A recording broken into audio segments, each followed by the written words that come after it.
महाराष्ट्राच्या जनतेसाठी खूप दुःखद आणि कठीण दिवस आहे.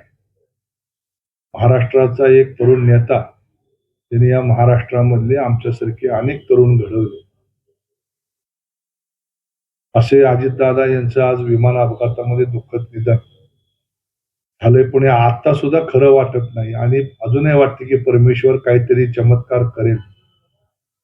दुर्दैवानं ते घडणार नाही हे माहित आहे, पण तरी सुद्धा मन अजून स्वीकारायला तयार नाही. अजितदादा राजकारणातला त्यांच्या जाण्यानं खऱ्या अर्थानं एक दादा गेला. आम्हा सगळ्या तरुणांचा एक थोरला भाऊ म्हणून ज्यांनी आम्हाला मदत केली, सहकार्य केलं.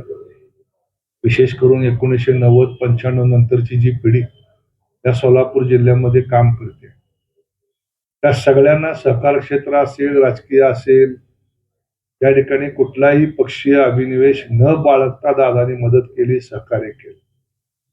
निवडणुकीचं राजकारण सोडून विधायक राजकारण कसं करावं, सामाजिक चळवळी कशा कराव्या, हे अजितदादांनी आम्हाला शिकवलं. अजितदादांच्या जाण्यानं खूप मोठं नुकसान झालंय. व्यक्तिशः माझ्या कुटुंबामध्ये मग कुठलाही सुखाचा किंवा दुःखाचा प्रसंग असेल, त्या प्रत्येक प्रसंगामध्ये दादा आमच्या पाठीमागे उभा राहिले, आमच्या बरोबर होते.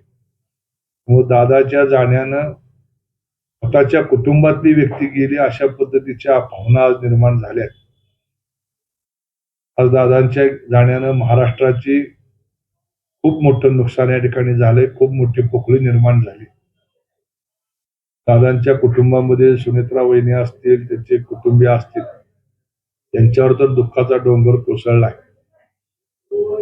परमेश्वर हे दुःख सहन करण्याची शक्ती त्यांना परमेश्वरानं द्यावी, ही या निमित्तानं प्रार्थना करतो आणि अजितदादांच्या प्रती पुन्हा एकदा आदरांजली, श्रद्धांजली अर्पण करतो.